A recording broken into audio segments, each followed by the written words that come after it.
எல்லா ஃபீல்ட்லேயும் ஸ்கேம்ஸ் நடக்குது, நிறைய ஃப்ராட் பண்ணுறாங்க, எல்லாமே நம்ம பார்க்குறோம். பட் உங்களுடைய ஃபீல்டை பொறுத்த வரைக்கும் நீங்கள் பார்த்த ஸ்கேம்ஸ் ஏதாவது உங்களுக்கு மறக்க ஒரு ப்ராஜெக்ட் இவ்வளோ டைம் ஆகும்னா இவ்வளோ டைம் ஆகும். இப்போ டிசைன் ஓரியன்டட்னு போனாங்கன்னு வச்சுக்கோங்களேன், நீங்கள் ஒரு டிசைன் பண்ணிட்டு இருக்கிறீங்க, நடுவில் வந்து அந்த டிசைனில் ஒரு எரர் வருது, இல்லை கொஞ்சம் மிஸ்டேக் ஆகிற மாதிரி இருந்துச்சுன்னா, இன்கேஸ் நான் டெட்லைனில் இருந்தேன்னு வச்சுக்கோங்களேன், அது எப்படி வந்தாலும் பரவாயில்ல, நான் முடிச்சு கையில் கொடுத்துட்டு நான் வந்துடுறேன் அப்படின்ற ஒரு மைண்ட் செட்டில் இருப்பாங்க. இதே ப்ராஜெக்ட் நாங்கள் 8 monthஸில் முடிச்சிருவோம், நீங்கள் இனிஷியலாக அட்வான்ஸ் நீங்கள் இவ்வளோ பர்சன்டேஜ் கொடுக்கணும், அதுக்கப்புறம் தான் நாங்கள் போவோம் அப்படின்லாம் வரும்போது எஸ் தட் பிகம்ஸ் இன்டு ஸ்கேம்னு சொல்ல மாட்டேன். But what happens is people will be taken for granted. இப்போது ஒரு பில்டரை நீங்கள் பிக் பண்ணும்போது அவங்கக்கிட்ட எத்தனை ஆன்கோயிங் ப்ராஜெக்ட்ஸ் இருக்குன்னு செக் பண்ணுங்கள். அந்த மாதிரி ஆன்கோயிங் ப்ராஜெக்ட்ஸில் எத்தனை ப்ராஜெக்ட்ஸ் ஸ்டாக்னண்ட்டாக இருக்குன்னு செக் பண்ணுங்கள். ஏன்னா இந்த ஸ்டாக்னண்ட்டாக சில ப்ராஜெக்ட்ஸ் இருந்துச்சுன்னா அது எதனால் ஸ்டாக்னண்ட்டாக இருக்குது அப்படின்றதும் விசாரிங்க. Where a builder are a builder and an owner relationship gets spoiled, where the builder, more than the builder, the client feels that they are getting cheated. எப்படி இருக்குன்னா it's towards the end.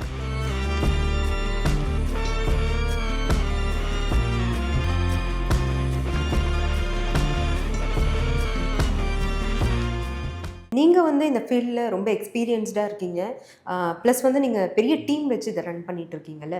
But எல்லா ஃபீல்ட்லேயும் scams நடக்குது, நிறைய fraud பண்ணுறாங்க, எல்லாமே நம்ம பார்க்குறோம். But உங்களுடைய ஃபீல்டை பொறுத்த வரைக்கும் நீங்கள் பார்த்த ஸ்கேம்ஸ் ஏதாவது உங்களுக்கு மறக்க முடியாது இருக்குங்க?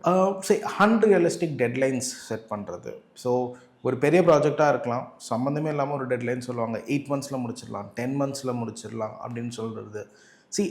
அட் த பேஸ் ஒரு ப்ராஜெக்ட் இவ்வளோ டைம் ஆகும்னா இவ்வளோ டைம் ஆகும். And that too, when a person is approaching an architect and all, they expect something more design oriented. இப்போ டிசைன் ஓரியன்டட்னு போனாங்கன்னு வச்சுக்கோங்களேன்னா, நீங்கள் ஒரு டிசைன் பண்ணிட்டு இருக்கிறீங்க, நடுவில் வந்து அந்த டிசைனில் ஒரு எரர் வருது, இல்லை கொஞ்சம் மிஸ்டேக் ஆகிற மாதிரி இருந்துச்சுன்னா, ஸோ இன்கேஸ் நான் டெட்லைனில் இருந்தேன்னு வச்சுக்கோங்களேன், அது எப்படி வந்தாலும் பரவாயில்ல, நான் முடிச்சு கையில் கொடுத்துட்டு நான் வந்துடுறேன் அப்படின்ற ஒரு மைண்ட் செட்டில் இருப்பாங்க. But most of the architects அந்த மாதிரி மைண்ட் செட்டில் இருக்க மாட்டாங்க. This is my design, that is like அந்த ஆர்கிடெக்டோட பேரோ அந்த ஆர்கிடெக்டோட கம்பெனியோட நேமோ அந்த டிசைன் பின்னாடி இருக்க போகுது அப்படின்னு தெரிய வரும்போது தேல் take it much more personal. அந்த மிஸ்டேக் இருக்கக்கூடாதுன்னு தான் பார்ப்பாங்க. ஸோ தேல் try to rectify it. So இந்த மாதிரி விஷயத்தில் பண்ணும்போது வாட் ஹேப்பன்ஸ் இஸ், இப்போ ஒரு சின்ன டைம் லைன் கொடுக்குறாங்கன்னு வச்சுக்கோங்களேங்களா. Say for example person is telling, இதே ப்ராஜெக்ட் நாங்கள் 8 monthஸில் முடிச்சிருவோம், நீங்கள் இனிஷியலாக அட்வான்ஸ் நீங்கள் இவ்வளோ பர்சன்டேஜ் கொடுக்கணும், அதுக்கப்புறம் தான் நாங்கள் போவோம் அப்படின்லாம் வரும்போது எஸ் தட் பிகம்ஸ் இன்டு ஸ்கேம்னு சொல்ல மாட்டேன். But what happens is people will be taken for granted. அந்த மாதிரி ஆயிரும். ஏன்னா if you see any building, ஓகேங்களா, where a builder are a builder and an owner relationship gets spoiled, where the builder, more than the builder, the client feels that they are getting cheated. எப்படி இருக்குன்னா it's towards the end. In the end of the project வரும்போது it's more like finishing stage. நிறைய விஷயம் பேரலில் நடந்துட்டு இருக்கும். So the client will not even have an idea எந்த டைரக்ஷனில் focus பண்ணணுன்ட்டு. So இந்த மாதிரி இடத்துல தான் லைக் இதுக்கு எக்ஸ்ட்ரா காஸ்ட்னு ஷூட் அப் ஆகிட்டே போகும். ஸோ இந்த ஸ்டேஜ் வரும்போது தான் மோஸ்ட் ஆஃப் த கிளைண்ட்ஸ் என்னென்னா அக்ரிமெண்ட்டை எடுத்து படித்தே பார்ப்பாங்க, ஓகே இதெல்லாம் இருக்குது இதெல்லாம் இல்லை அப்படின்ற ஒரு விஷயம். ஸோ இதை மட்டும் கொஞ்சம் கிளியராக பார்த்துக்கோங்க. So initially what my suggestion will be is, first understand in term காஸ்ட்டோட டிரான்ஸ்பரன்சி. எனி ப்ராஜெக்ட் எஸ்பெஷலி இந்த சிவில் ப்ராஜெக்ட்ஸ் பண்ணும்போதுட்டு இனிஷியல் ஃபேஸ்லலாம் யாராவது கொஞ்சம் லைக் பிகர் வேல்யூவை இனிஷியல் அட்வான்ஸாக கேட்டாங்கன்னா I don't think you all should go for it. கொஞ்சம் அங்கேயே நீங்கள் கட் டவுன் பண்ணிக்கலாம். ஏன்னா நீங்கள் இனிஷியலாக நீங்கள் ஒரு ஃபவுண்டேஷன் லெவலில் நம்ம பண்ணுறோன்னா மேக்ஸிமம் 10%க்கு மேலே நம்மளுக்கு தேவைப்படாது. ஸோ அதுக்கப்புறம் ஸ்டேஜ் பை ஸ்டேஜ் கொஞ்சம் கொஞ்சமாக நீங்கள் ஃபண்ட்ஸை ரிலீஸ் பண்ணுறது better. And also please understand that இந்த ஃபினிஷிங் ஸ்டேஜ் வரும்போது let it be any builder. So இந்த ஃபினிஷிங் ஸ்டேஜ் வரும்போது they will have almost a very small value only in hand. But இந்த ஸ்டேஜில் என்ன நடக்கும்னா, நீங்கள் எக்ஸ்ட்ராவாக அடிஷ்னல்ஸ் எல்லாம் ஏதாவது சொல்லியிருந்தீங்கன்னு வச்சுக்கோங்களீங்களா, இதெல்லாம் ஹேடப் ஆகி இந்த ஃபைனல் ஸ்டேஜில் தான் உங்கள் கையில் ஒரு ஃபைனல் வேல்யூவாக வந்து நிற்கும். ஸோ அந்த ஃபைனல் ஸ்டேஜில் உங்கள் மைண்ட் செட்டை பொறுத்த வரைக்கும் நீங்கள் ஜஸ்ட் ஒரு 5% பே பண்ணால் போதும், நீங்கள் ஒரு மைண்ட் செட்டில் இருப்பீங்க. பட் கடைசியில் இந்த நீங்கள் பண்ண இந்த ஹேட் ஆன்ஸோ இல்லை இந்த பண்ண மாடிஃபிகேஷன்ஸோ கடைசியில் வந்து நிற்கும் போது அதுவே இன்னும் ஒரு 5% 10% காஸ்ட்டில் வந்து நிற்கும். So at that stage again arranging for all those funds and giving that will become very difficult. So எங்கள் அட்வைஸ் என்னென்னா, in case if you going to make any sort of changes, ஒன்று கிளியராக அக்ரிமெண்ட்டில் போட்டுக்கோங்க தட் இந்த மாதிரி சேஞ்ச் நடந்துச்சுன்னா இந்த மாதிரி காஸ்ட் ஹைக் வரும். அண்ட் அந்த காஸ்ட் ஹைக் வந்துட்டு அந்த எக்ஸிக்யூஷன் முடிஞ்சு exactly within a weeks time அது செட்டில் ஆகிருக்கும். அந்த மாதிரி ஏதாவது ஒரு கிளாஸ் நீங்கள் போட்டிருந்தீங்கன்னா உங்களுக்கு அங்கங்கே நடக்கிற எக்ஸ்பென்ஸ் அங்கங்கே முடிஞ்சிடும். And at the same time அந்த ஃபைனல் ஸ்டேஜ், அதாவது ஃபினிஷிங் ஸ்டேஜ் வரும்போது அங்கே உங்களுக்கு கிராஷ் கிரன்ச் வராது, one. And second, in terms of like அந்த ஸ்டேஜில் ஃபண்ட்ஸ் கம்மியாக இருக்குன்னு சொல்லிட்டு இந்த ஃபினிஷை காம்ப்ரமைஸ் பண்ணணும் அப்படின்னு நெசசிட்டியும் இருக்காது.